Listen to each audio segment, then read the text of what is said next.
আসসালামু আলাইকুম। আজকে জিনের খুব চমৎকার একটা গল্প নিয়ে হাজির হলাম। সাথে আছে ফয়সাল ফাহাদ। গল্পটি লিখেছেন মোহাম্মদ নিশাদ। নিশাদ ভাইয়ের ইউটিউব চ্যানেল কালো রাত 24 সবাই সাবস্ক্রাইব করবেন। তো কথা না বাড়িয়ে চলুন গল্প শুরু করা যাক। কিরে ওই, এদিকে গাছের ডালে তাকা। কি ব্যাপার, এই রাতের বেলা শ্মশানে কেন? আমি, কে আপনি? কে আপনি? আর গাছের ডালে কি করছেন? আমি হলাম পিচাস, মানুষেরা ভূত বলে ডাকে। আমি হলাম ভূত, তুই কে সেটা বল। এই রাতের বেলা এখানে কেন? আমি, ও মাগো ভূত ভাই, না মানে বন্ধুদের সাথে বাজি লাগিয়ে এখানে আসছি। আমার কাজ হয়ে গেছে, এখন চললাম। ভূতটা, চলে যাবি? আর একটু পরে যা, আয় পাশে বস, একটু গল্প করি। এই নে মুরগির মাংস, হোটেল থেকে চুরি করে নিয়ে আসছি। আমি তো ভূত, চুরি করলেও কেউ আমাকে দেখতে পায় না। নে মন ভরে খা। আমি, খেতে তো বেশ মজা। দামি কোনো হোটেল থেকে চুরি করেছ বুঝছে। ভূত, হ্যাঁ, শহরের সবচেয়ে বড় হোটেল। আমি, আচ্ছা তাহলে আজকে আমি আসি, অন্য একদিন দেখা হবে, কথাও হবে। আজ থেকে তুমি আমি বন্ধু। ভূত, হ্যাঁ ঠিক আছে, সাবধানে যাবি। ও বাবা, ভূতের সাথে বন্ধুত্ব করে নিলি? আবার ভূত তোকে মুরগির মাংস খেতে দিল? আমি, হ্যাঁ দিল। আমি তো বেশ সাহসী, ওসব ভূতটুত আমি ভয় পাই না, সবার সাথে মিশতে ভালোবাসি। রাজু, এই তুই চুপ কর তো, তোর এসব বানানো গল্প আমরা বিশ্বাস করি না। মানুষ ভূত থেকে ভয় পালায়, আর ও নাকি ভূতের সাথে বসে মাংস খেল, বন্ধুত্বও করল। সবুজ, রাজু তুই ঠিকই বলছিস। নিষেধের কথাগুলো না আমার বিশ্বাস হচ্ছে না, কেমন একটা গল্প গল্প মনে হচ্ছে। আমি, আরে গল্প না, সত্যি। আমি হলাম আমাদের গ্রামের 1 নাম্বার সাহসী ছেলে, যাকে দেখে মানুষে ভূতে এক ঘাটে পানি খায়। রাজু, দেখ তোর বকবকানি এবার বন্ধ কর। তুই যদি এতই সাহসী হবি, তাহলে ভুতুরে বটগাছ আছে না, ওই গাছের একটা ডাল ভেঙে নিয়ে এসে আমাদের দেখা, তাও রাতের বেলা, তাহলে বিশ্বাস করব তুই অনেক সাহসী। আমি, আরে এটা কোনো ব্যাপার হলো, যা আমি রাজি। সবুজ, হুট করে রাজি হয়ে যাস না নিষাদ, একটু ভাব, পরে না জানি ভূতেদের খাবার হয়ে যাস তুই। হা হা হা। আমি, আমি ভূতের খাবার হই নাকি ভূত আমার খাবার হয় সেটা পরে বুঝতে পারবি, আগে বল কাজটা কখন কোন সময় করতে হবে। রাজু, আগামীকাল রাত 12টার পর। আমি, ঠিক আছে তাই হবে। এবার তাহলে আমি আমার সাহসের পরিচয় দিয়েই দেব। সবুজ, সাহসের পরিচয় দিতে গিয়ে আবার ভূতের দৌড়ানি খাস না যেন। মনে নেই গ্রামের সবাই কি বলে? ওই বটগাছের নাম এমনি এমনি ভূতুরে বটগাছ হয়নি, ওখানে আসলেই ভূত থাকে। কাজটা এতটাও সহজ না, আরেকবার ভেবে নে। আমি, আরে যা বলেছি তা করে দেখাবো। নিষাদ এক কথার মানুষ। আমি ভাবছি যদি ভুতুরে বটগাছে কোনো পরিটরি থাকে তো পটিয়ে ফেলব। রাজু, সেটা কাল দেখা যাবে, এখন বাড়িতে চল সবাই। তাহলেই কথাই রইল, কালকে দেখা হবে। আমি, ঠিক আছে তাই হবে, চল। পরের দিনের ঘটনা, রাত 12টা। রাজু ও সবুজ আমার পাশে দাঁড়িয়ে। আমি ওদেরকে বললাম, আমি, কিরে এখন কি যাব ভুতুরে বটগাছের ডাল ভেঙে নিয়ে আসতে? রাজু, হ্যাঁ এখন যা, তবে আমরা তোর থেকে একটু দূরে দাঁড়িয়ে থাকব, নইলে তুই আবারও মিথ্যা গল্প বানিয়ে শোনাবি। আমি, ওকে তাহলে আমি চললাম। আজকে তো আমি আমার সাহসের পরিচয় দিবই, ভূতুরে বটগাছের ডাল ভেঙে নিয়ে আসব আর তোদেরকে দেখাবো। সবুজ, বটগাছের ডাল ভাঙতে গিয়ে আবার নিজের হাত পা ভেঙে ফিরিস না, রাত 12টার বেশি বাজে, যা এখন। সবুজ আর রাজুর কথায় কান্না দিয়ে হাঁটতে লাগলাম। ওরা তো আমাকে ভয় দেখাবেই, কিন্তু আমি ভয় পাবার মানুষ না। নিশিরাত, একা একা হাঁটছি, আশেপাশে কেউ নেই। 4-5 মিনিট হাঁটার পর পৌঁছে গেলাম ভুতুরে বটগাছের কাছে। জায়গাটা বেশ নিরিবিলি, গ্রামবাসী এই গাছটাকে অনেক ভয় করে, তাই সন্ধ্যার পর এই দিকে কেউ তেমন একটা আসে না। কেন যে মিছিমিছি ভয় পায় কে জানে। গাছটা তো ঠিকই আছে, যাই হোক, বেশি কথা না বলে গাছে উঠতে লাগলাম। অল্প একটু গাছে উঠতে একটা মোটা ডালে বসে পড়লাম। রাত 12টার বেশি বাজে। আমি ভুতুরে বটগাছের ডালে বসে আছি। মানুষ এই গাছটাকে দেখে ভয় পায়, আর আমি গাছে বসে আছি, ভাবতেই ভালো লাগছে। যাই হোক, কাজটা তাড়াতাড়ি শেষ করি, ছোট একটা ডাল ভেঙে নিয়ে যাই। কথা মতো একটা ছোট ডালের দিকে যেই না হাত বাড়িয়েছি, ঠিক তখনই হঠাৎ পিছন থেকে আমার কাছে কেউ হাত রাখল। হাতটা রাখাতে আমি পিছন দিকে ঘুরে তাকিয়ে চমকে উঠে বললাম, ও বাবা, কে রে তুই? দেখতে তো অনেক ভয়ঙ্কর লাগছে। তুই গাছের উপর আসলে কি করে? আমার মতো গাছের ডাল ভাঙতে আসছিস নাকি? আমার কথা শুনে আমার পাশে থাকা ও খিলখিল করে একটা হাসি দিয়ে বলল, আমি মানুষ না রে, আমি ভূত, এই গাছে থাকি। এই রে, লোকে তো সত্যি বলে এই গাছে তো ঠিকই ভূত থাকে। এখন তো বিপদে পড়লাম, কি করা যায়? ভয় ভয় ভূতটাকে বললাম, ইয়ে মানে ভূত ভাই ভালো আছেন? ভূত, ভালো আছি, ওরাও ভালো আছে। আমি, আপনি ছাড়া আরও কেউ আছে বুঝি? ভূত, চারিদিকে ঘুরে তাকা, সবাইকে দেখতে পাবি। আমি, ওমা, আমার চারিদিকে এত ভূত, আজকে আমি শেষ। হিরো সাজতে গিয়ে আজকে না জানি প্রাণটা চলে যায়। ভূত: কি ভাবছিস তুই? তুই এখানে কেন সেটা আগে বল। তুই কি জানিস না এটা ভূতের বটগাছ? এখানে আমাদের বসবাস, মানুষ তো এখানে আসে না।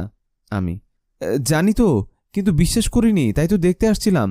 দেখা হলো, এখন চলে যাই। ভূত: এই, একদম মিথ্যা বলবি না।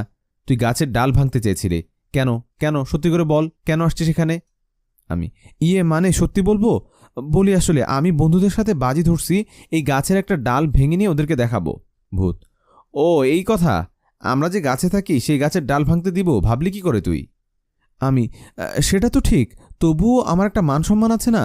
বলছিলাম ভূত ভাই, আমি একটা ছোট ডাল ভাঙতে পারি? ভূত: পারিস, একটা শর্তে। তুই একটা গাছের ডাল ভাঙবি আর আমি তোর একটা হাত ভাঙব। কি, রাজি? আমি: আরে না না, এটা করেন না, আমি ছোট করে একটা ডাল ভেঙে নেই। ভূত: তাহলে আমি তোর ছোট আঙ্গুলগুলো ভেঙে নেই? আমি: না বাবা থাক, আমার ডাল লাগবে না, আমি চলে যাই। ভূত: এই দাঁড়া, কোথায় যাবি? এত সহজ না এখান থেকে ফেরা। তোর সাহস কিভাবে হলো এখানে আসার আর গাছের উপরে ওঠার? আমি: আমার ভুল হয়েছে, ক্ষমা করে দেন। ভূত: তোর কোনো ক্ষমা নেই, তোকে শাস্তি পেতে হবে। তোর শাস্তি হলো এখন থেকে আমাদের জন্য খাবার দাবার নিয়ে আসা, আমাদের কাজ করে দেয়া। যতদিন না আমরা তোকে ইচ্ছে করে ছেড়ে দেই, তুই কোথাও যেতে পারবি না। বিশ্বাস না হলে নিচে নামতে পারিস কিনা চেষ্টা করে দেখ। আমি: আরে সত্যি তো, গাছের ডালে শক্ত হয়ে লেগে গেছি, নড়াচড়া করতে পারছি না। ওরে কি হলো আমার? আমি তো সত্যি ফেসে গেছি। কেউ বাঁচাও আমাকে। রাজু, সবুজ, কোথায় তোরা? বাঁচা আমাকে। ভূত: চিৎকার দিয়ে কোনো লাভ নেই, তোর কথা কেউ শুনতে পাবে না। আমি: ভূত ভাই, বললাম তো আমার ভুল হয়ে গেছে, আমাকে যেতে দাও ভাই। ভূত: না, তোকে ছাড়বো না। কখনো যদি আমাদের ইচ্ছে হয় তখন তোকে ছেড়ে দিব, তার আগে না। তুই এই বট গাছেই থাকবি, গাছের মধ্যে ঘুরতে পারবি, কিন্তু নিচে নামতে পারবি না। আমি: কি, আমাকে এই গাছে থাকতে হবে? আমি কি বানর নাকি? ভূত: যেটা মনে করিস, তবে তোকে ছাড়বো না। তুই জানিস না এটা ভুতুরে বটগাছ, গ্রামের কেউ এখানে আসতে চায় না। আর তুই বন্ধুদের সাথে বাজি ধরে এই রাতের বেলা আসছিস, গাছের ডাল ভাঙতে আসছিস, এখন বুঝ মজা। ভূতের মুখে কথাগুলো শুনে চুপ করে রইলাম। আমি যে ফেসে গেছি ভালোমতো বুঝতে পারছি। এখন চুপচাপ থাকি। আমাকে না পেয়ে সবুজ ও রাজু নিশ্চয়ই আমার মা বাবাকে সব বলে দিবে, আর সবাই মিলে দিনের বেলা আমাকে বাঁচাতে এখানে আসবে। সেই আশা নিয়ে গাছের ডালে বসে রইলাম। ওদিকে ভূতগুলো এক একজন এক এক গাছের ডালে শুয়ে ঘুমাচ্ছে। এভাবে রাতটা পার হলো, সকাল হলো। সকাল হবার সাথে সাথে একটা ভূত এসে আমাকে বলল: ভূত: ওই যা, আমাদের সবাইকে নাস্তা দে। ভূতের মুখে কথাটা শুনে মনে মনে ভাবলাম, এই তো সুযোগ গাছ থেকে নিচে নামার আর পালানোর। তাই ভূতকে বললাম, নাস্তা খাবে? ওকে, কি খাবে বলো, খিচুড়ি নাকি পরোটা? আমি এখনই গিয়ে নিচে গিয়ে নিয়ে আসছি বাজার থেকে। ভূত: আমাকে পাগল পাইছিস নাকি? তোকে নিচে নামতে দিই আর তুই পালিয়ে যা? আমরাও সব খাই না। ওই বটগাছের বড় ডালের পাশে দেখ একটা গুহা, ওখানে আমাদের সবার খাবার রাখা আছে, নিয়ে আয় যা। যা, প্ল্যান তো কাজ করলো না। ভাবছিলাম নিচে নামতে পারবো, কি আর করার, ওদের কথা শুনতেই হবে। তাই কথা মতো ওদের জন্য নাস্তা আনতে যাব। ঠিক তখনই দেখলাম আমার বন্ধু রাজু ও সবুজ আমার মা বাবা ও গ্রামের কয়জনকে সাথে নিয়ে বটগাছের দিকে আসছে। এই দেখে আমি ভূতকে বললাম, নে ভাই, তোদের খেলা শেষ। ওই দেখ আমার বন্ধুরা, মা বাবা ও গ্রামবাসী আসছে, আমাকে নিয়ে যেতে আসছে। এখন কি করবি তোরা? শালা, আমাকে অনেক ভয় দেখাইছিস, অনেক জ্বালাইছিস, এখন কোথায় যাবি? ভূত: হাসিস না রে তুই, এখান থেকে তুই যেতে পারবি না। কি ভাবছিস তোর মা বাবা, তোর গ্রামবাসী তোকে বাঁচাতে পারবে? আমি: হ্যাঁ, তা নয় তো কি? হায় রে বোকা, তোকে ওরা বাঁচাতে পারবে না, কারণ ওরা তোকে দেখতেই পাবে না।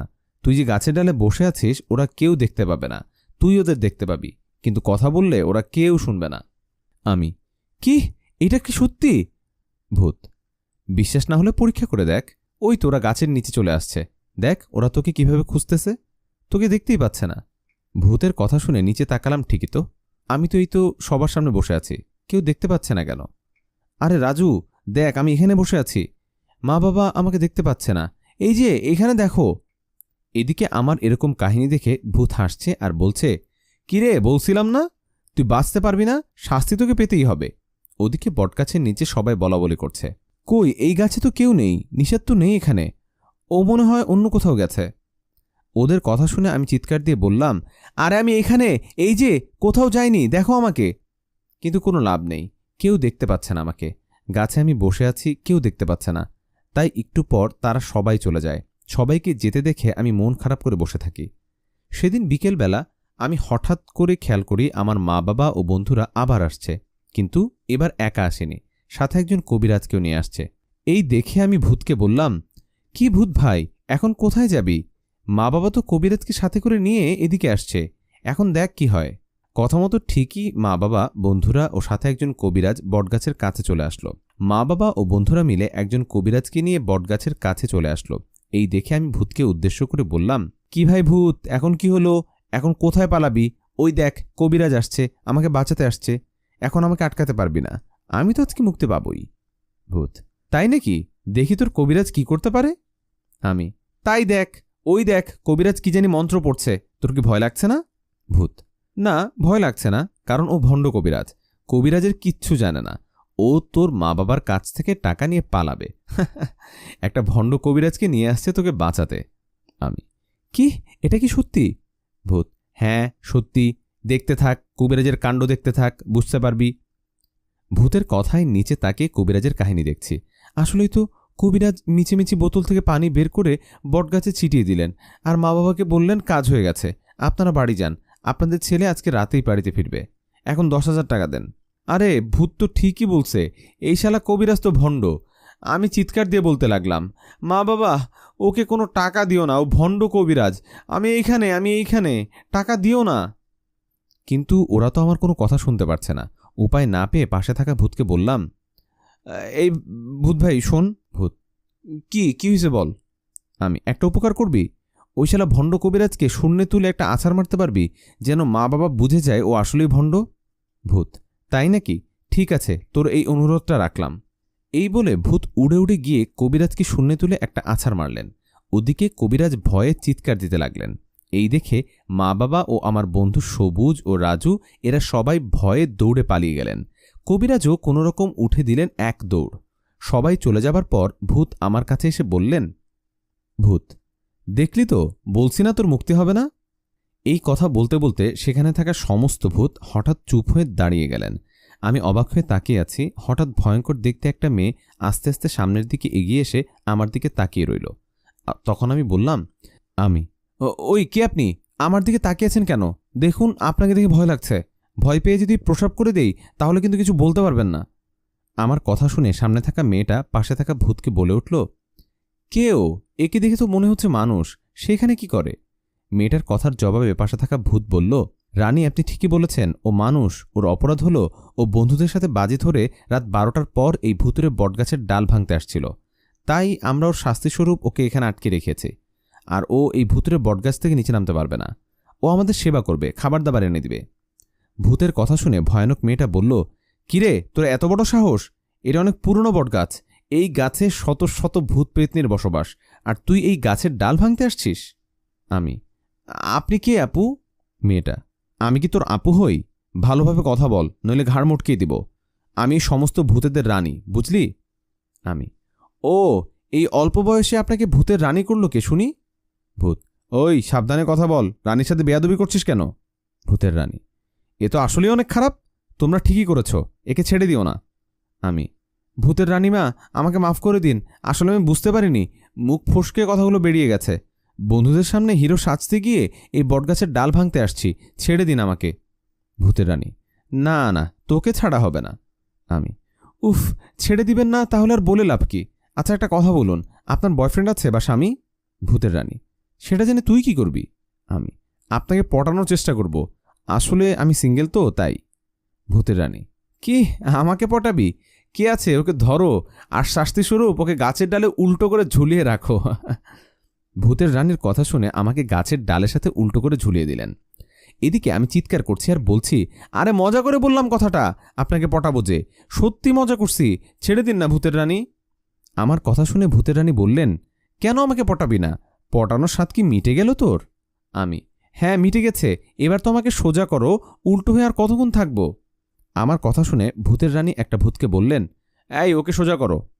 কথা মতো আমাকে উল্টো থেকে সোজা করা হলো। তখন ভূতের রানী বলল, ভূতের রানী, এই এখন যা, আমাদের জন্য খাবার নিয়ে আয়, যা ওদিকে যা। ওনার কথা মতো খাবার আনতে গিয়ে চমকে উঠে ভূতেদের দিকে তাকিয়ে বললাম, আমি, ছি ছি, এসব কি? এখানে তো পচা মাছ মাংস, এগুলো খাবেন কি করে? আমার তো বমি আসছে। ভূত, আমরা কিভাবে খাই সেটা তোকে ভাবতে হবে না, তুই খাবার নিয়ে আয়। আমি, না পারবো না, আমার বমি আসছে। ভূতের রানী, তাহলে তোকে মেরে তোর তাজা মাংস খাই, কি বলিস? আমি, না ঠিক আছে, এগুলোই খান, দিচ্ছি আমি। এই বলে নাক চেপে রেখে ওদেরকে খাবার দিলাম।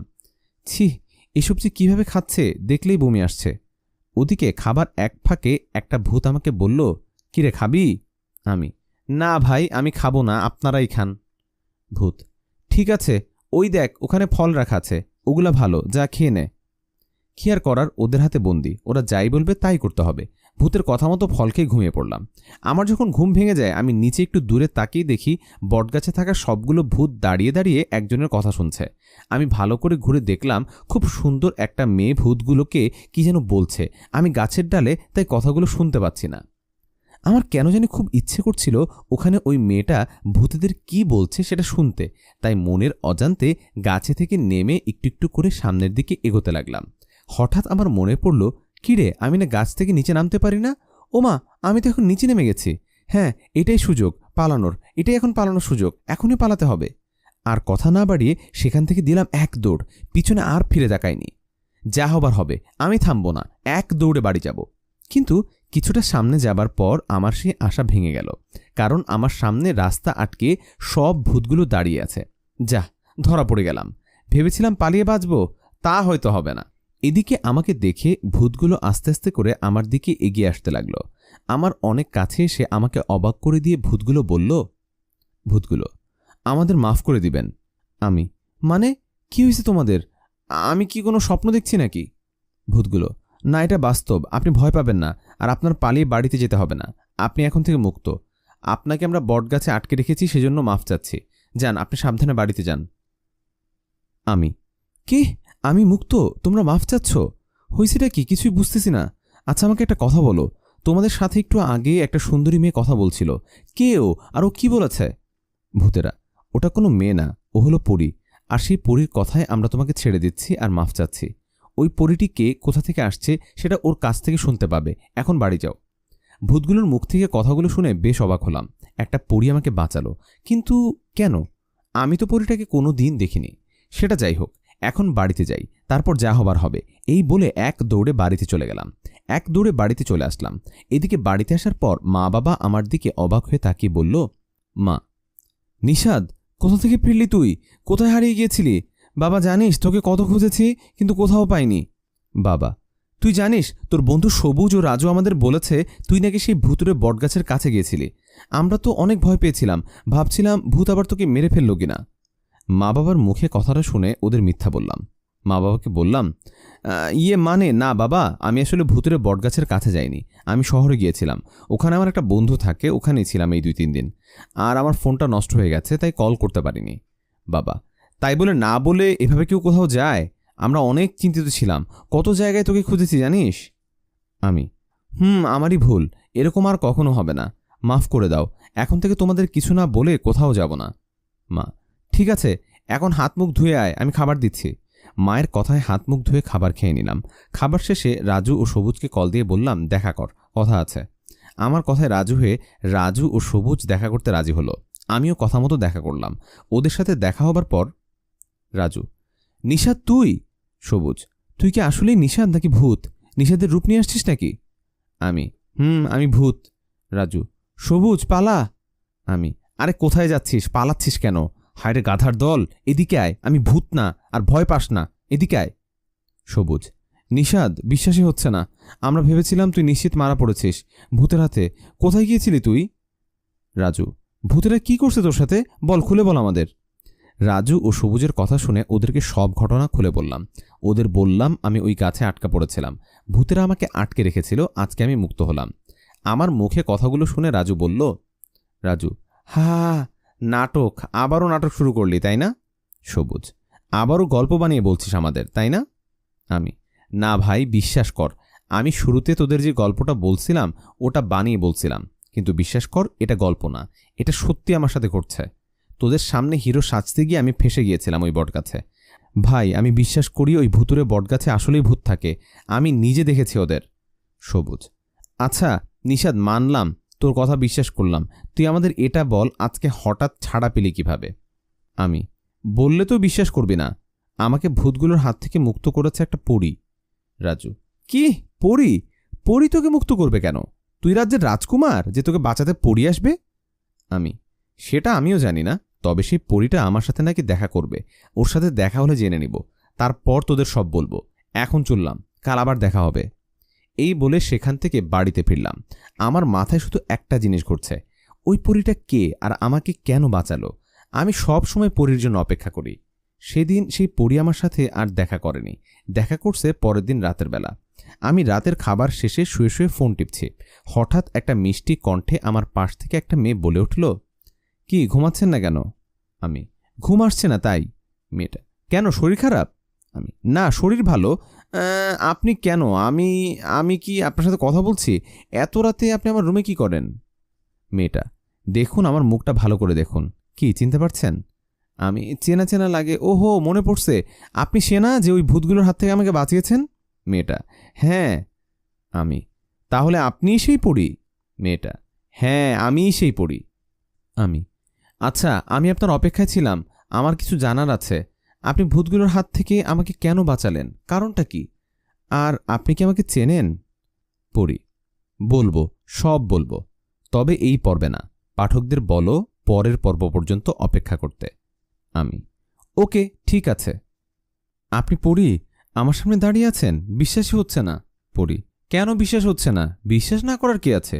আমি তো কোনো কিছু লুকাইনি, তাই না? আমি: আচ্ছা, বুঝলাম। এখন বলেন তো, আমাকে সেই ভূতগুলোর হাত থেকে কেন বাঁচালেন, কেন মুক্ত করলেন? পড়ি: আসলে আমি ওই ভূতুরে বটগাছের পাশে অন্য একটা গাছে থাকি। রোজ রোজ দেখি আপনি অনেক কষ্টে সেখানে আছেন, ভূতগুলোর কাছে আটকা পড়ে আছেন। বিষয়টা আমার খারাপ লাগছিল, তাই ওদের বলে আপনাকে মুক্ত করলাম। আমি: ও, এই কথা। আসলে বন্ধুদের সাথে বাজি ধরে আমি রাতের বেলা ওই ভূতুরে বটগাছের কাছে যাওয়া ঠিক হয়নি আমার। পড়ি: আপনি তো অনেক সাহসী। আপনি কি জিন পড়ি বিশ্বাস করেন না নাকি? আমি: আগে না করলেও এখন করি, কারণ এখন আমার সামনেই পড়ি বসে আছে। পড়ি: তাই না? আচ্ছা, আজকে আমি আসি, কাল আবার আসব। আমি: শোনেন। পড়ি: জি, কিছু বলবেন? আমি: হ্যাঁ, আসলে আমি এই কয়দিন ভূতেদের হাতে আটকা ছিলাম। আপনি আমাকে মুক্ত করছেন, এই কথাটা আমার বন্ধুরা কোনোভাবেই বিশ্বাস করে না। পড়ি: তো আমাকে কি করতে হবে?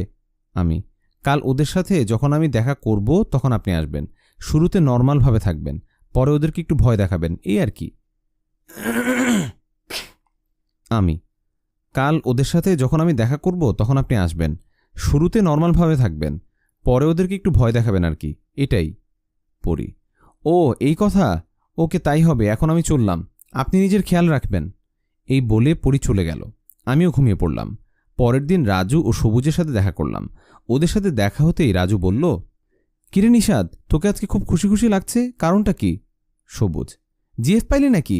অন্যরকম লাগছে কেন তোকে? আমি: আরে না, এরকম কিছু না। আসলে কালকে সেই পরীটা আসছিল, ওর সাথে কথা বলছি। রাজু: এই যে শুরু হলো, তোকে না বলছি আমাদের আর মিথ্যা গল্প বানিয়ে বলবি না? আমি: মিথ্যা গল্প না, ওই দেখ একটা মেয়ে আসছে। ওই মেয়েটা আর কেউ না, পরী। সবুজ: কি পরী? তা বন্ধু, আগে তো জানতাম পরীরা উড়ে উড়ে আসে, তোর পরী তো হেঁটে হেঁটে আসছে। রাজু: হ্যাঁ, তুই একদম ঠিক বলছিস সবুজ, দেখি পরী এসে কি বলে। এদিকে কথা বলতে বলতে পরী কাছে চলে আসলো। পরীকে দেখে আমি বললাম, কি আসছেন? এই যে আমার বন্ধুরা। পরী: ভালো আছেন আপনারা? রাজু: হ্যাঁ, ভালো আছে। নিষাদ বলল আপনি নাকি পরী। মা, ভয় পেয়ে গেলাম। ভাড়া করছে তাই না? নিষাদ আপনাকে ভাড়া করে আনছে আমাদের বোকা বানানোর জন্য, তাই না? সবুজ: কি বলে ভাড়া করে আনছে বলেন তো, নাকি আপনি ওর জিএফ? আমি: দেখছেন, বলছি না এরা দুজন কোনোভাবেই বিশ্বাস করবে না। পড়ি: বিশ্বাস করে না, তাহলে করিয়ে দিচ্ছি। ভাইয়ারা আমার চোখের দিকে তাকান। রাজু: তাকালাম। সবুজ: ও বাবা, আপনার চোখ হঠাৎ এমন সাদা হয়ে গেল কেন? রাজু: সুন্দর মুখটা এরকম ভয়ঙ্কর হলো কেন? সবুজ: রাজু, পায়ের দিকে তাকা, দেখ উনি শূন্যে ভাসছে। রাজু: সবুজ, ভাগ এখান থেকে। এই বলে সবুজ ও রাজু দিল এক দৌড়। এদিকে আমি ওদের বললাম, কিরে পালাচ্ছিস কেন? আয়, বিশ্বাস তো করছিলি না, আয় আয়। ওরা সত্যি ভয় পেয়েছে, তাই সেখান থেকে এক দৌড়ে বাড়িতে চলে গেছে মনে হয়। ওরা চলে যাবার পর আমি পরীকে বললাম, ওরা সত্যি ভয় পাইছে, আপনি এখন আসল রূপে আসুন। পরী: আচ্ছা, আমার ভয়ানক চেহারা দেখে ওরা ভয় পাইছে, আপনি পাননি? আমি: না, একটুও না, কারণ আমি আপনার সুন্দর চেহারা দেখেছি। এখন যতই ভয়ানক রূপ নেন না কেন, চোখের সামনে সুন্দর চেহারাটাই ভাসে। পরী: আচ্ছা, তাই আপনার কাজ কি শেষ? আমার এখন যেতে হবে, আমি সন্ধ্যার পর আপনার কাছে আসব। আমি, ওকে ঠিক আছে। এই বলে পরি চলে গেল, আমি বাড়িতে চলে আসলাম। পরি চলে গেল, আমিও বাড়ি চলে আসলাম। সেই রাতে পরি আবার আমার কাছে আসলো। পরীকে দেখে বললাম, আসছেন? পরি, চলেন। কোথায়? আমার সাথে বাইরে চলেন, আপনাদের পাশে যে নদী আছে সেখানে চলেন। চাঁদনি রাত, ওখানে বসে একটু গল্প করা যাবে। কি, এত রাতে নদীর পাড়ে যাব? কেন, জেনে ভয় করে? হ্যাঁ, আপনার না কোনো ভয় নেই, চলেন, ভালো লাগবে। মানে আচ্ছা, ওকে চলেন। এই বলে পরি ও আমি নদীর পাড়ে চলে গেলাম। সেখানে গিয়ে বসে দুজনে কথা বলতে লাগলাম। আমি পরীকে জিজ্ঞেস করলাম, আচ্ছা, আপনার নাম কি সেটাই তো জানি না। আমার নাম নূরজাহান, আপনার নাম কি? আমার নাম নিশাদ। আচ্ছা, একটা প্রশ্ন ছিল। কি বলেন? এই যে আপনি আমার কাছে আসেন, কথা বলেন, আমার খোঁজ রাখেন, এগুলো কেন করেন? আমি শুনেছি পরি যখন কাউকে ভালোবাসে তখন তার খোঁজ নেয়, তার সাথে থাকে। তাহলে কি আপনি আমাকে ভালোবাসছেন? আপনার কি আমাকে ভালো লাগে? পরি, ধরে নিন সেরকম কিছু। আমি, কি, সত্যি? হ্যাঁ, এটাই সত্যি। আপনাকে ভালো না লাগলে কি আপনাকে খারাপ জিনদের হাত থেকে বাঁচাইতাম? সবসময় আপনার কাছে আসতাম? কেন, আমাকে আপনার ভালো লাগে না? আমি, সত্যি বলতে অনেক ভালো লাগে। আমি যখন আপনাকে প্রথম দেখেছি তখনই আপনার প্রেমে পড়ে গেছি।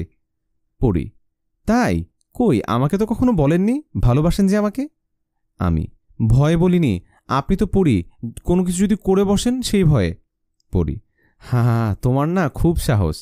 আমি, সাহসী ঠিক আছে, তবুও আমার তো আপনাকে তুমি করে বলতে ইচ্ছা করে, কিন্তু বলি না, ভাবছিলাম কিছু মনে করেন কিনা।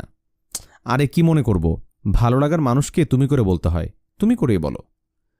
আচ্ছা পড়ি, তোমার মা বাবা নেই তোমার রাজ্যে? তারা কোথায়? আছে তো।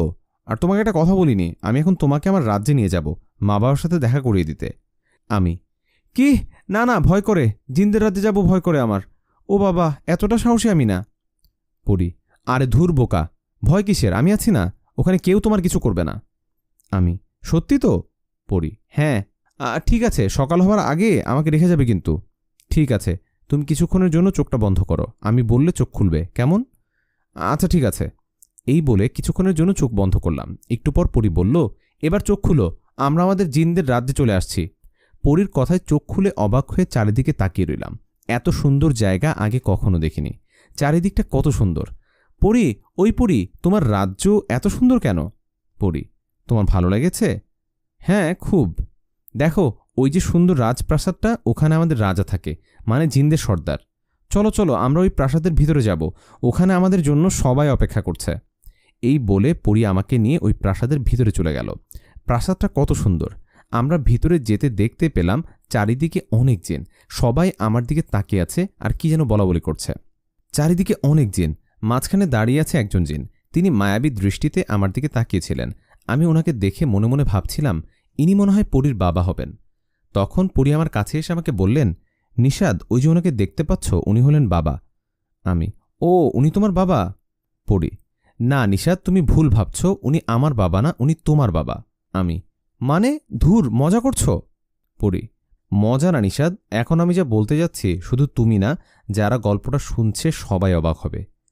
নিষাদ, আমি ঠিকই বলছি, তোমার সামনে যাকে দেখতে পাচ্ছ উনি আমার বাবা না, উনি তোমার বাবা। তুমি জিনের সন্তান। পরীর মুখে কথাটা শুনে কথা বলার ভাষা হারিয়ে ফেলেছে। কি বলবো বুঝতে পারছি না। পরীর কথার জবাবে আমি কি বলবো? আমি বললাম, পরী, তুমি এসব কি বলছো? আমার তো মা বাবা আছে, তুমি তো ভালো করে জানো, তাহলে ইনি আমার বাবা হন কি করে? পরী, নিষাদ, জানি তোমার বিশ্বাস হবে না, কিন্তু এটাই সত্যি।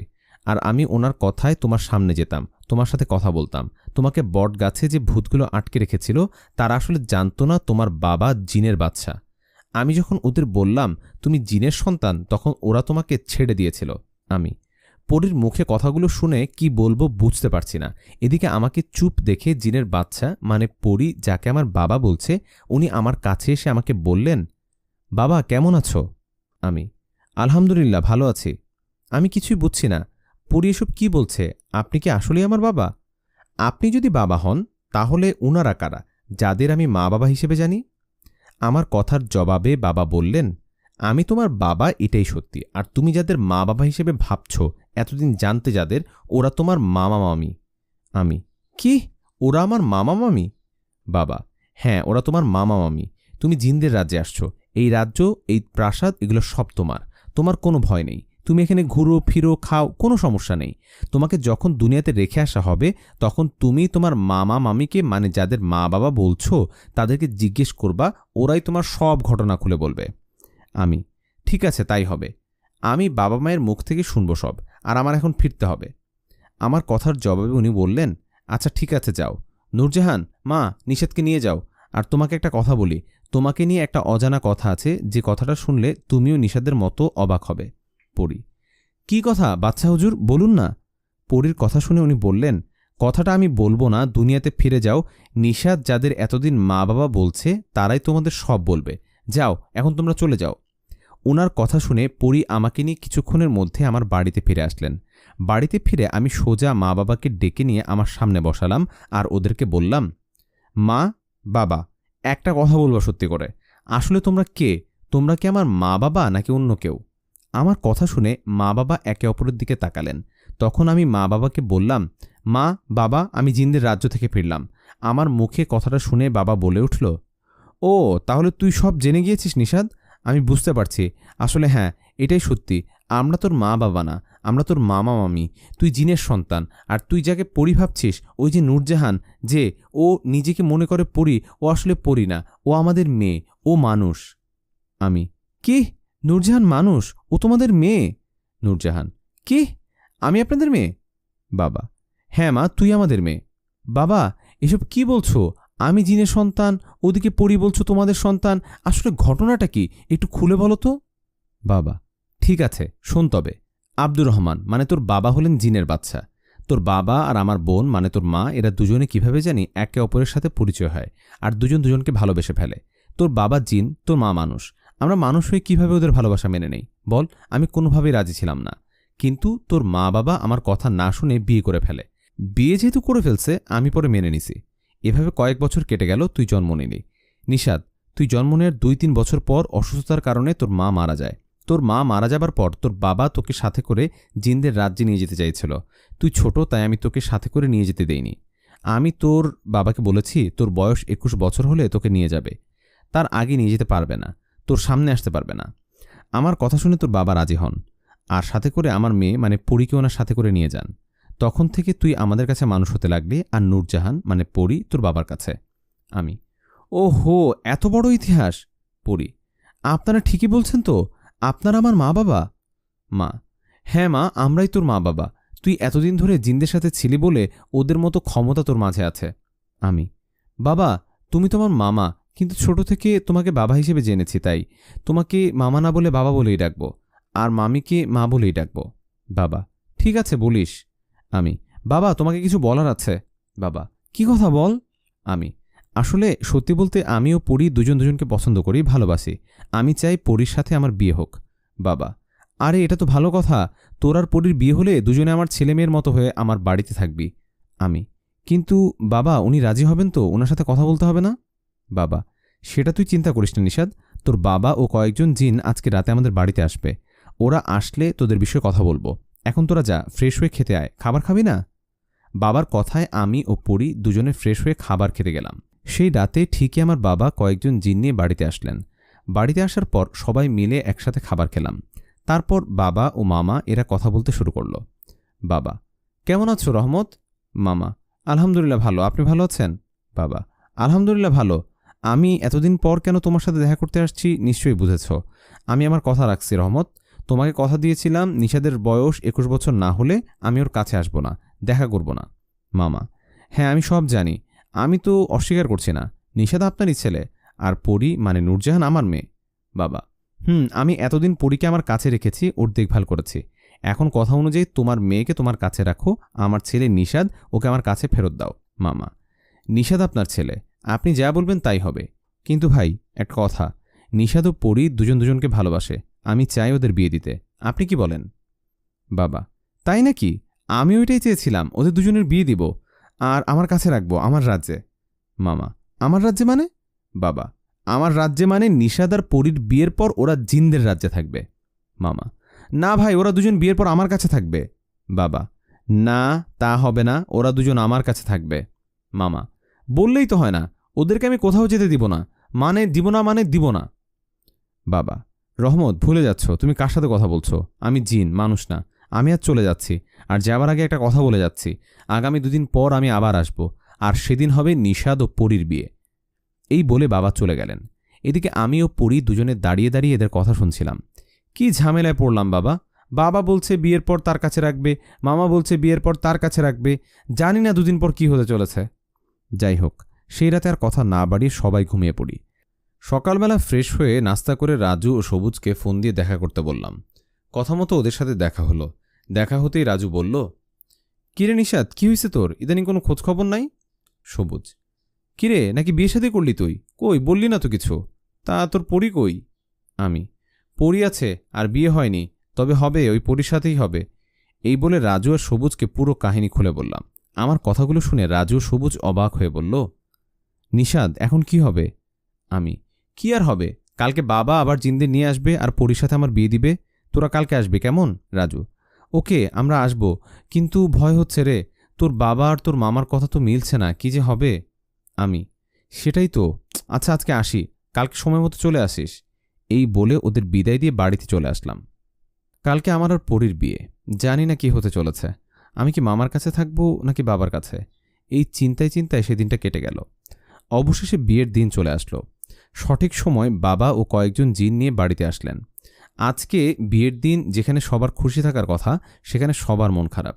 এদিকে বাবা এসে মামাকে উদ্দেশ্য করে বলল, বাবা, রহমত, কি হয়েছে তোমার? মন খারাপ কেন? আজকে পরী ও নিশাদের বিয়ে, মন খারাপ করে আছো কেন? বাবা, রহমত, কি হয়েছে তোমার? মন খারাপ কেন? আজকে পরী ও নিশাদের বিয়ে, মন খারাপ করে আছো কেন তুমি? মামা, মন খারাপ করার মতো পরিস্থিতি হলে তো মন খারাপ করতে হবে, তাই না?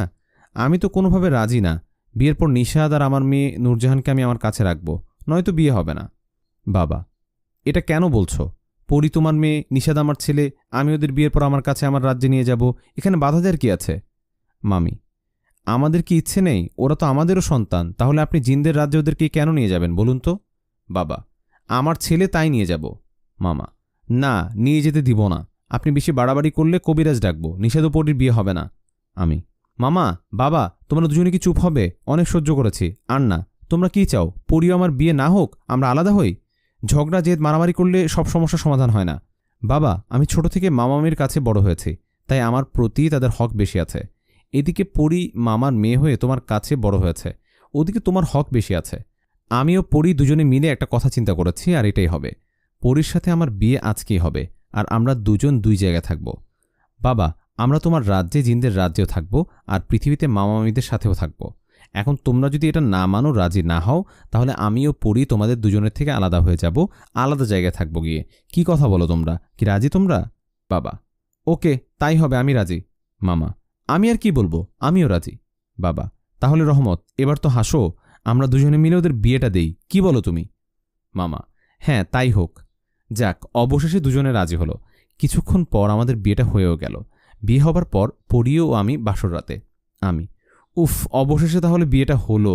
পরী, হ্যাঁ হলো, আমি তো অনেক ভয় ছিলাম। আমিও। যাক, এখন তুমি আমার বউ হলে, মামা তো বোন যখন বউ। পরী, ঠিক বলেছ ফুফতো ভাই। আমি, তুমি তো আমার বোন হও, তোমার সাথে বাসর করব না, যাও। পরী, মামা তো বোন হই, বুঝলা, আর এখন তো আমি তোমার বউ।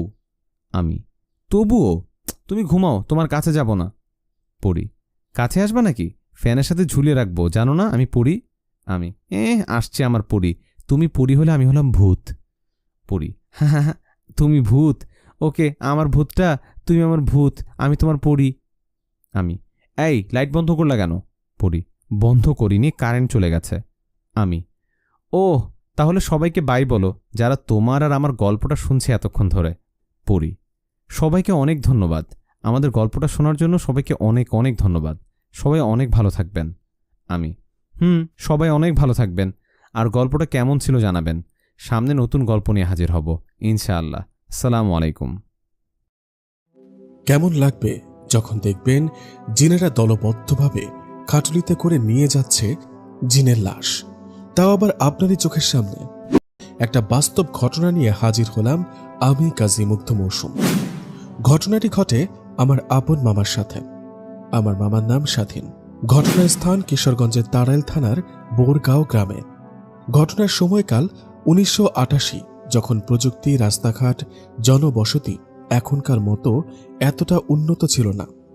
আমার মামার আর্থিক অবস্থা ভালো না থাকায় উনি কাজ করতেন তাদের এলাকার চেয়ারম্যান বাড়িতে। চেয়ারম্যানের গরু, ছাগল ও ফসলি জমি দেখাশোনা করত আমার মামা। এসবের পাশাপাশি মামা মাঝে মধ্যে আগেরকার সময়ের যাত্রাপালাতে নায়কের চরিত্রে অভিনয় করত। এছাড়াও মামার ভালো একটা গুণ ছিল, তিনি খুব মধুর সুরে বাঁশি বাজাতে পারতেন। উনি মাঠে গরু ছেড়ে দিয়ে আপন মনে বাঁশি বাজাতেন। রাত হলেও মাঝে মধ্যে শোনা যেত মামার বাঁশির মধুর সুর। চেয়ারম্যান বাড়িতে কাজ করায় মামাকে থাকতে হতো চেয়ারম্যানের বাড়ি থেকে একটু দূরে, বন্নি নামক এক বিলের কাছে। মামার সেখানে থাকার উদ্দেশ্য হল গরুগুলো ভালোভাবে লালন পালন করার পাশাপাশি ফসলি জমি দেখাশোনা করা। মূলত এই কারণে মামা ওই বিলের পাড়ে ঘর বানিয়ে থাকতেন। মামা যে বিলের পাড়ে ঘর বানিয়ে থাকতেন সেই ঘরটার পেছনে ছিল একটা হিজল গাছ। গ্রামের অনেকে বলা বলি করত ওই হিজল গাছে নাকি পরী থাকে। অনেকে নাকি অনেকবার দেখেছে। এসব শুনেও মামা তেমন পাত্তা দিতেন না, কারণ তিনি অনেক সাহসী ছিলেন। যাই হোক, এভাবে কাটতে থাকে দিন। একদিন হয় কি, মামাকে হঠাৎ খুঁজে পাওয়া যাচ্ছে না। মামাকে খুঁজে না পেয়ে আমার নানি, উনি তো বেশ চিন্তিত হয়ে কান্নাকাটি শুরু করেন। নানির কান্নায় অনেকজন মিলে মামাকে খুঁজতে থাকেন। অনেক খোঁজাখুঁজির পর মামাকে খুঁজে পান সেই বিলের পাড়ে জ্ঞান হারানো অবস্থায়। মামাকে খুঁজে পেয়ে বাড়িতে নিয়ে আসার পর মামার যখন জ্ঞান ফেরে, তখন মামাকে সবাই জিজ্ঞেস করে, কিরে, তোর কি হয়েছিল? মামা বলেন, আমি কিছু জানি না, তবে আমার মনে হয় আমি যেখানে থাকি সেখানে একটা হিজল গাছ আছে। ওই হিজল গাছের পরীটা আমাকে কিছু করছে। মামার মুখে এসব শুনে নানি সহ আশেপাশের সবাই ভয় পেয়ে যান আর চিন্তা করেন একজন কবিরাজকে নিয়ে আসবে। এদিকে কবিরাজ নিয়ে আসবে মামাকে পরী ধরেছে। এসব কথা গ্রামের সবার মাঝে ছড়িয়ে যায়। সবাই অপেক্ষা করতে থাকে কবিরাজ কখন আসবে আর কি তথ্য দেবে। তো যে কথা সেই কাজ। পরের দিন মামাদের বাড়িতে একজন কবিরাজ নিয়ে আসা হয়। কবিরাজ মামাদের বাড়িতে এসে মামাকে সামনে বসিয়ে রুকিয়ার মাধ্যমে সেই পরীকে মামার শরীরে হাজির করান। পরীকে মামার শরীরে হাজির করায় সেই পরী মামার কণ্ঠে কথা বলতে থাকেন। তবে কণ্ঠটা কেমন যেন ঠিক মামার কণ্ঠের মতো না, একটু মেয়েলি কণ্ঠ। এদিকে পরী মামার শরীরে ভর করায় কবিরাজ একটু মোটা কণ্ঠে পরীকে জিজ্ঞেস করলেন, তুমি কেন একে ধরেছ? কেন এর শরীর ভর করেছ? নদীর পাড়ে ফেলে রেখেছ? কবিরাজের কথার জবাবে সেই পরী বলে উঠলেন, আমি ওকে পছন্দ করি। আমি মূলত থাকি ও যেখানে থাকে তার পেছনে একটা হিজল গাছ আছে, আমি সেখানে থাকি। ওকে আমার ভালো লাগে। ওর বাঁশির সুর শুনে আমি ওকে ভালোবেসে ফেলেছি। আমি ওকে আমার দেশে নিয়ে যাব। পরীর মুখে কথাগুলো শুনে কবিরাজ বলেন, ভালো লাগলে কি নিয়ে যেতে হবে নাকি? তুমি এই ছেলেটাকে ছেড়ে চলে যাও। কবিরাজের কথায় পরী কোনোভাবে মামাকে ছেড়ে যেতে রাজি হয় না। এদিকে কবিরাজ ও নাছরবান্দা। কবিরাজ নানাভাবে পরীকে ভয় দেখাতে থাকে। এভাবে পরী ও কবিরাজের মধ্যে কিছুক্ষণ তর্কাতর্কি হয়। তর্কাতর্কির এক পর্যায়ে সেই পরীটা মামাকে একটা শর্তে ছেড়ে যেতে রাজি হন। পরী বলেন তাকে একটা কালো খাসি ও একজোড়া কবুতর দিতে হবে, তাহলে সে মামাকে ছেড়ে চলে যাবে। পরীর এমন শর্তে কবিরাজও রাজি হয়ে যান। আর পরীর কথা মতো পরের দিন রাতের বেলা একটা কালো খাসি আর একজোড়া কবুতর ওই বিলের পাড়ে ফাঁকা একটা জায়গায় রেখে আসে। এরপর থেকে এই পরী আর কোনো সমস্যা করেনি। মামাও আস্তে আস্তে সুস্থ হয়ে ওঠেন। মামার সাথে এমন ঘটনা ঘটার পর নানির অনুরোধে মামা চেয়ারম্যান বাড়ির কাজ করা ছেড়ে দেন। মামা চেয়ারম্যান বাড়ির কাজ ছেড়ে দেবার কয়েকদিন পর পাশের গ্রামের এক প্রভাবশালী মানুষের পুকুর দেখাশোনার কাজ নেন। পুকুরটা বিশাল বড়। মামা সেই পুকুরের মাছ পাহারা দেওয়ার জন্য রাতে সেই পুকুর পাড়ের এক কোণে একটা ছোট খুপড়ির মতো ঘরে থাকতেন। পুকুরটা যে মামা একা পাহারা দিতেন তেমনটা কিন্তু না, মামা ও আরেকজন ছিলেন। পুকুরটা বিশাল বড় হওয়ায় দুজন পুকুরের দুই দিকে থাকতেন আর রাত হলে পাহারা দিতেন। মামা ওই পুকুর পাহারা দেয়ায় রোজ রাতে বাড়িতে এসে খাবার নিয়ে যেত, আর যখন ক্ষুধা লাগত তখন খেত। তো তেমনি এক রাতে, রাত তখন বেশি না, 8টা কি 9টা এরকম একটা সময় মামা বাড়ি থেকে খাবার নিয়ে পুকুর পাড়ের দিকে আসতে থাকেন।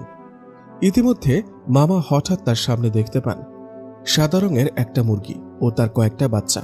সবগুলো সাদা রঙের। অন্ধকারে মামা মোরগ ও তার বাচ্চাগুলোকে স্পষ্ট দেখতে পাচ্ছেন। মামা মুরগিগুলোকে দেখে মনে মনে বলে ওঠেন, আরে এত রাতে মুরগি আর মুরগির বাচ্চাগুলো এখানে কেন? এই ভেবে মামা ওই মুরগি আর বাচ্চাগুলোকে ধরতে যান। কিন্তু অবাক করা বিষয় হলো মামা বাচ্চাগুলো আর মুরগি কোনোটাকে ধরতে পারেন না। মামা মুরগিগুলোকে যতই ধরার জন্য সামনে যান আর মুরগিগুলো সামনে এগোতে থাকেন। এমন অবস্থায় সামনে একটা বাড়ির পাশে গিয়ে মামা খেয়াল করেন মুরগিগুলোকে আর দেখা যাচ্ছে না। আরে হঠাৎ করে কোথায় গেল? এই ভেবে মামা পাশের বাড়িটাতে ঢুকে ওনাদের সব ঘটনা খুলে বলেন। মামা ওদের বলেন, মুরগিগুলো কি আপনাদের নাকি? মামার মুখে এসব কথা শুনে সেই বাড়িওয়ালা মামাকে বলেন, শোনো স্বাধীন, তুমি তো রাত করে এই পুকুরের মাছ পাহারা দাও। এখানে তুমি এরকম অনেক কিছুই দেখতে পাবা। এসব স্বাভাবিক কিছু না।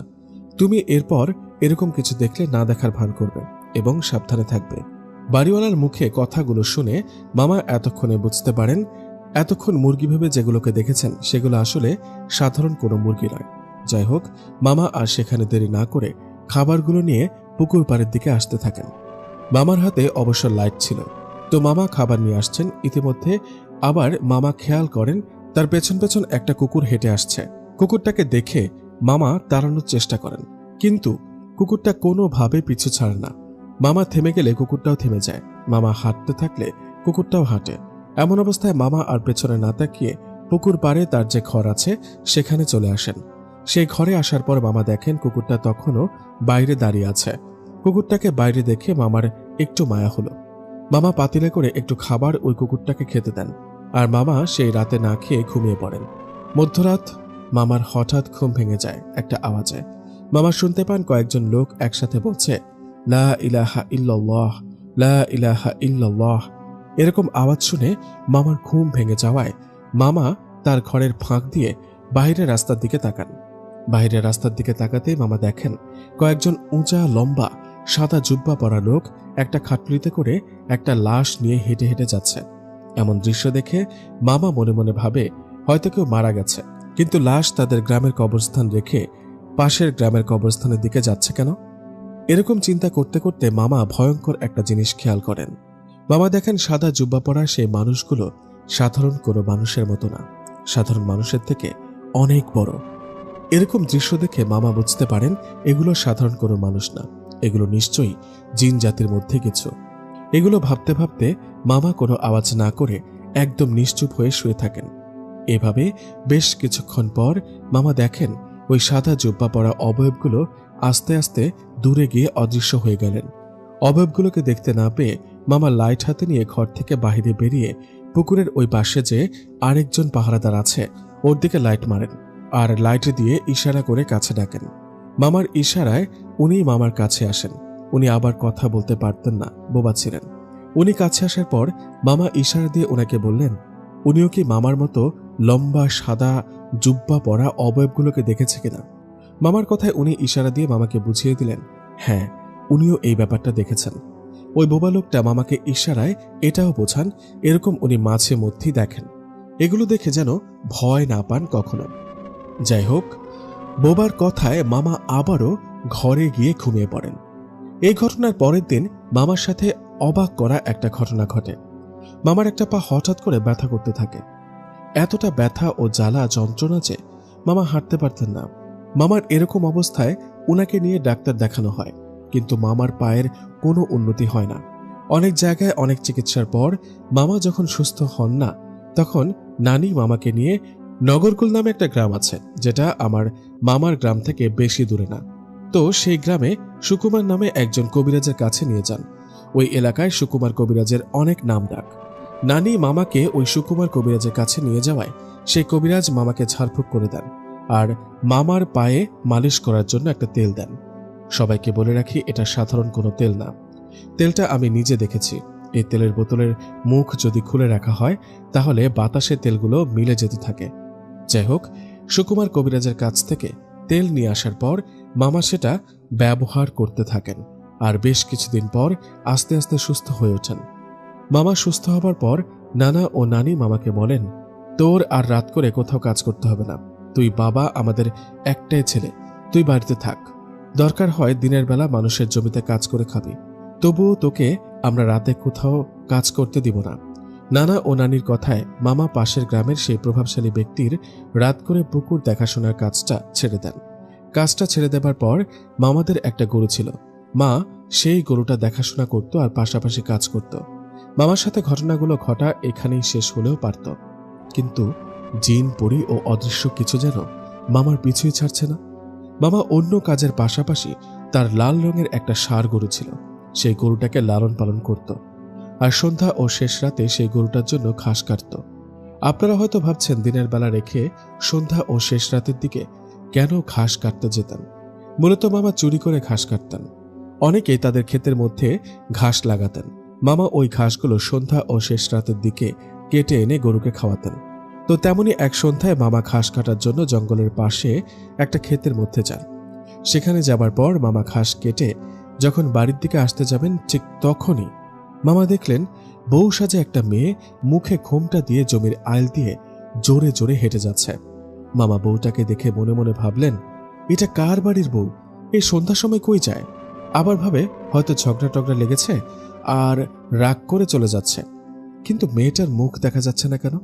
আর মেয়েটা জঙ্গলের দিকে যাচ্ছে কেন? এই ভেবে মামা মেয়েটার পিছু পিছু হাঁটতে থাকেন আর পেছন থেকে ডাকতে থাকেন। মামার ডাকে মেয়েটা থামছেও না, ডাকে সাড়াও দিচ্ছে না। এমন অবস্থায় মামা খেয়াল করেন মেয়েটা জঙ্গলের মধ্যে ঢুকে অদৃশ্য হয়ে গেল।